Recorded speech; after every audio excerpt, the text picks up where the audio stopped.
Video on assessment in ESL. This is the fourth video in a series on assessment, and in this one we're talking about tests and evaluation situations. I've set up 4 objectives for this video, so let's go through them one by one together. The first one is that we are going to learn the difference between tests and evaluation situations and when we can use each one. The second objective is to learn some principles for designing a really effective test. The third is to discover how to use differentiation and student-centered learning in tests. And finally, we're going to consider how to use technology in tests to help students practice and consolidate their understanding. All right, let's get started. First thing, tests and evaluation situations. What is the difference? It may seem like they're the same thing. They're both forms of assessment, but here's the difference in the Quebec education program. Tests are there to really test content, so what you know. Content and knowledge. This is things like vocabulary, the meaning of words, the spelling of words, spelling and use of different grammar forms. Okay, so the tests are a lot about content. You can ask a student to study for a test. Memorize things for a test. Evaluation situations can't be studied for. You can prepare for them, but you can't study for them. And they test how a student uses the language. So their reading, their writing, their speaking, their listening skills, all of those skills that they have in English are being tested during evaluation situations. So that's the big part, content versus skills. So you can have content. Remember, you can do tests or test content. For example, vocabulary and past tense, that's content. And you use that content in order to help you complete a skill. Okay, so it's a difference between content and skill. All right, let's have a look at how we can design effective tests. This is our second objective. So the first thing you want to think about when you're designing effective tests is what are your goals and parameters. So what is it exactly that you want to test? We know that it's knowledge, right? So what kind of knowledge do you want to test? Do you want to test their vocabulary? Do you want to test their understanding of a story they read last class? Do you want to test their ability to use a particular grammar form? What is it that you want to test? So the next thing you're going to think about is what type of questions will test this knowledge most effectively. Now, a lot of us have a go-to form of question. Some people really like short answer. Some people like long sort of essay type questions. Other people really like multiple choice or fill in the blank. Whatever it is, you need to ask yourself, which one of these is really effectively testing what my students know? You need to also ask, how long is the test? Sorry, that was too quick. How long is the test? And that's important. You should give your students enough time to complete the test in class. So try and aim for your class time minus 15 minutes by the time you give instructions and let the kids get themselves settled down, and then, so they don't feel stressed and rush to the last minute. So the general rule of thumb is whatever time your class is minus 15 minutes. All right, step 2. This is when you write the questions that test the student's knowledge. Some guidelines are to use a variety of questions. So don't just use short answer questions. Throw in some multiple choice questions, throw in some fill in the blank, throw in a couple of essay questions. The more variety you give the students, the more successful they're going to be, because different types of questions appeal to different kinds of students. Now, that said, you need to use enough of one kind of question to ensure reliability. That's because multiple choice questions, for example, you can take a lucky guess. But if you include enough multiple choice questions, if students are taking guesses, though their chances of getting correct answers will move from 100% to more like 50-50.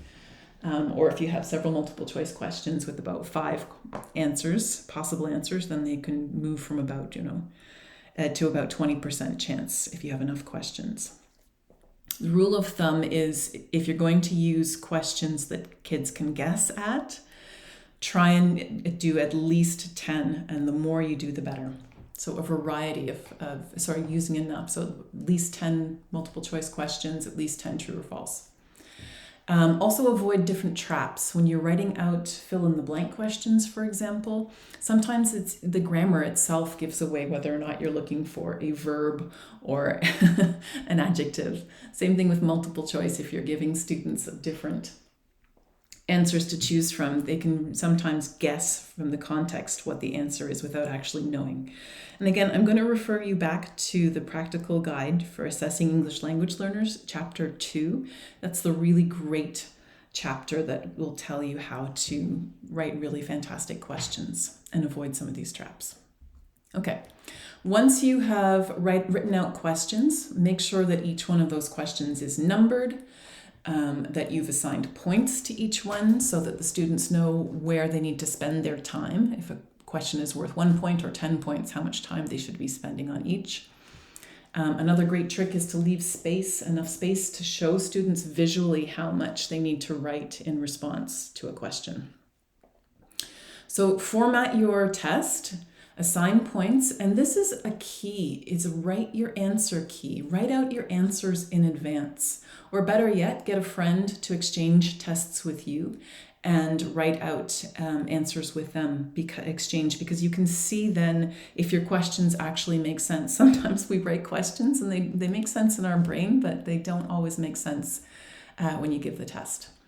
So this is sort of testing it out. Test the test. Give the test, hopefully to a partner or someone, a friend, or even just to a group of students the first time, and tell them it's a practice and see what works and what doesn't work. Sometimes it's too long or it's too short, or some of the questions are confusing. This has happened to me all the time. And these are different examples of different kinds of test questions you can have. Okay, next objective. Can we do differentiation in tests? I'm going to blow your mind a little bit today and get you to think outside the box. Here's something that I started to do with my students in high school. This is a typical kind of reading comprehension test. We have our multiple choice section, short answer section, and critical thinking. You'll notice that there are points assigned for each question. So what I started to do is, rather than make everyone take all of the questions, I would say something to the kids like, answer 25 points worth of questions on this test. So if you think about this as a student, they can go through and plan out. If they're kids that like to do some critical thinking, they're pretty smart kids, they might go straight to the critical thinking points, which are 10 points each, and then maybe give themselves a break with a couple of multiple choice questions. Or, they can combine and do maybe one of the critical thinking, a couple of the 5-point short answer questions, a couple of the 2-point questions, and a couple of the multiple choice. Okay, as long as they answer 25 points worth of questions on the test.